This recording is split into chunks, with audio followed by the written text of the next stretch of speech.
Le tout foot. Paul Fatia Tounkara.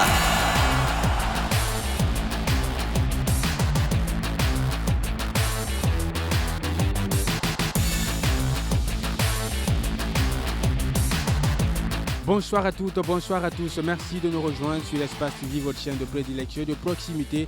Bienvenue dans votre émission Tout Foot de ce lundi 16 mars 2020.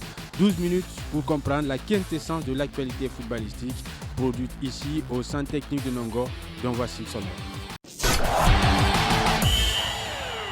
Au sommaire de cette autre présentation produite ici au Centre technique de Nongo, le sélectionneur français Didier Six a rendu public la liste des 23 joueurs convoqués pour la double confrontation contre le Tchad. C'est en marche des 3e et 4e journées de la campagne éliminatoire pour la Coupe d'Afrique des Nations Cameroun 2021. Vous aurez la liste complète de ces 23 joueurs. Et dans la foulée, nous allons vous proposer la réaction de quelques confrères auxquels nous avons tendu le micro. Ils se sont exprimés, bien entendu, sur les joueurs qui composent cette liste du sélectionneur guinéen Didier Six. Nous allons également évoquer cette qualification historique du Oria Athletic Club de Matam en demi-finale de la Coupe de la Confédération africaine de football. Comment est-on parvenu à cette qualification? Quelles sont les chances du seul représentant guinéen en campagne africaine face au club égyptien Pyramide FC? Nous avons rencontré Baïla Sissi Touré, les responsables de la cellule de recrutement du Oria Athletic Club de Matam. Vous l'entendrez dans cette émission Tout Foot. Voici les principales articulations de cette émission Tout Foot. Mesdames et messieurs, sur Espace TV, encore une fois, bonsoir et bienvenue. Retour en plateau pour démarrer cette émission. Je vous le disais au sommaire, le sélectionneur français Didier Six a rendu public, c'était en marge d'une conférence de presse au siège de la Fédération guinéenne de football, la liste de 23 joueurs convoqués pour la double confrontation contre le Tchad. C'est en marche des 3e et 4e journées de la campagne éliminatoire pour la Coupe d'Afrique des Nations Cameroun 2021. Dans cette liste, on y retrouve des blessés, des joueurs en quête de temps de jeu dans leur club, à l'image de Naby Keita, des convalescents, mais aussi des catastrophes ambulantes, notamment Ernest Seka qui fait son retour. Mesdames et messieurs, je vous invite à présent de suivre la liste complète du Sili national de Guinée rendue publique par le sélectionneur français Didier Six.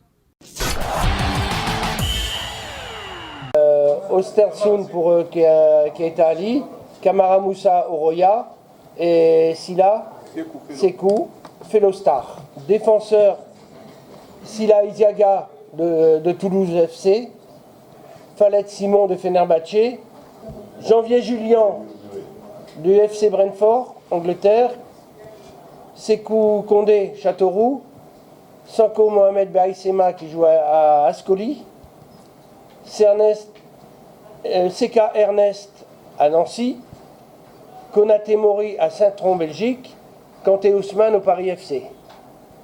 Les milieux, Naby Keita, Liverpool, Conté Ibrahima Sori, Maïbra, Oberoe Zagora, Bulgarie, Souma Sedouba, Partizan de Belgrade, Serbie, Kamara Mohamed Madi à l'Olympiakos, Grèce, Kenzo Mara, Liberec, Tchécoslovaquie, Diawara Amadou, AS Roma, Italie.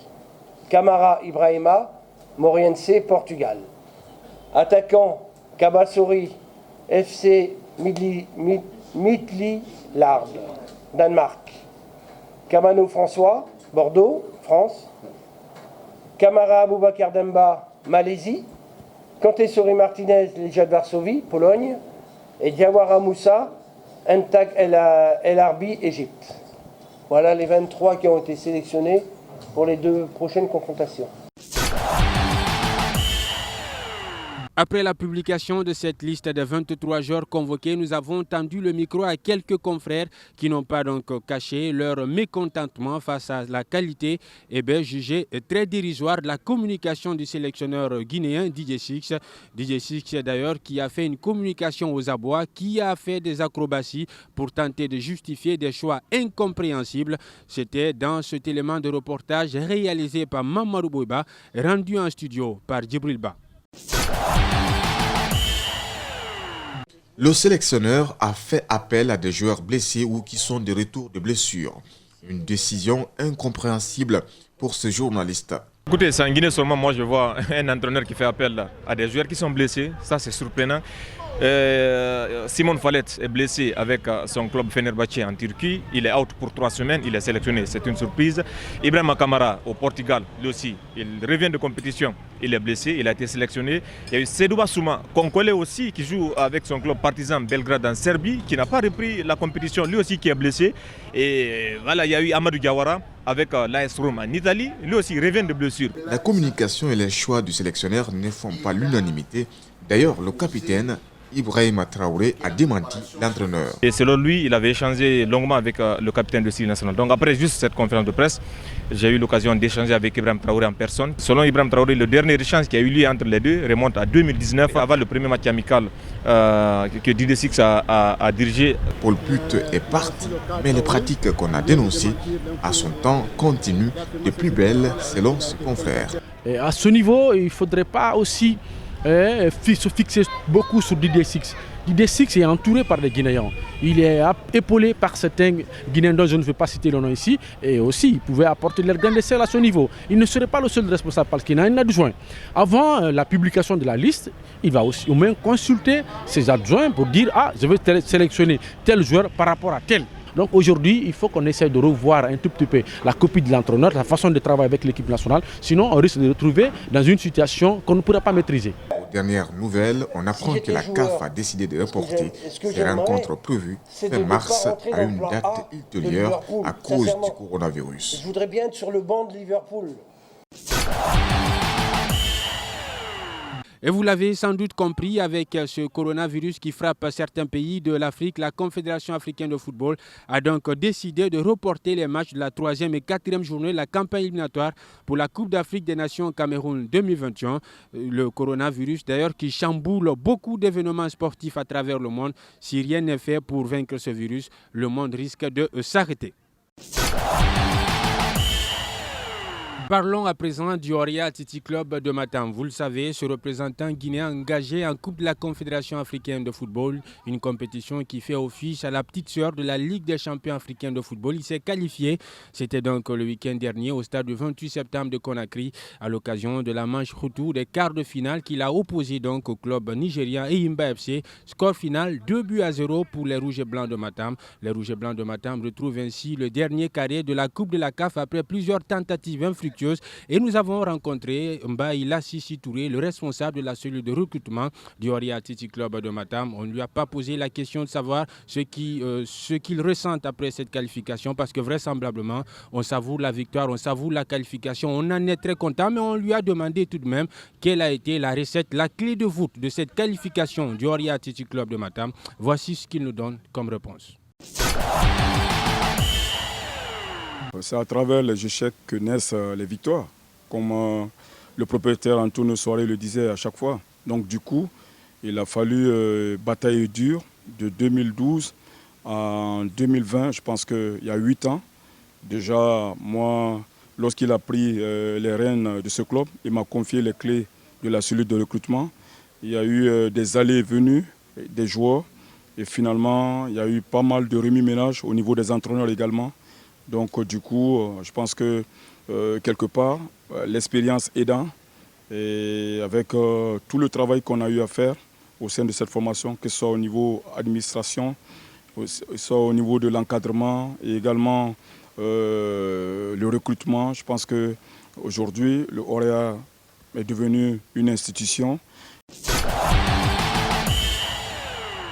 Le Oria Titi Club de Matam affrontera le club égyptien Pyramide FC. C'est un club qui est créé en 2007, qui n'a accédé en première ligue égyptienne qu'en 2017. 3 années seulement ont suffi à ce jeune club égyptien de retrouver les demi-finales de la Coupe de la Confédération africaine de football avec beaucoup d'ambition féerique. Le président d'ailleurs de ce club Pyramide FC a investi, tenez-vous bien, 32 millions d'euros en 1 mois, ce qui constitue un record pour chambouler son effectif et son staff technique avec une une seule ambition, celle de détrôner la foudre de guerre nationale à l'Ali sur le toit de l'Afrique pour donc s'installer. Nous avons également interrogé le responsable de la cellule de recrutement du Oréa, Baïla Sissi Touré. Vous le savez, les déplacements du Oréa au nord de l'Afrique, c'est une seule victoire, c'était face à Al Nasri, un seul but marqué en autant de déplacements. Les statistiques ne plaident forcément pas en faveur du seul représentant guinéen en campagne africaine. À la question de savoir si ces statistiques ne font pas frissonner la famille du Oréa,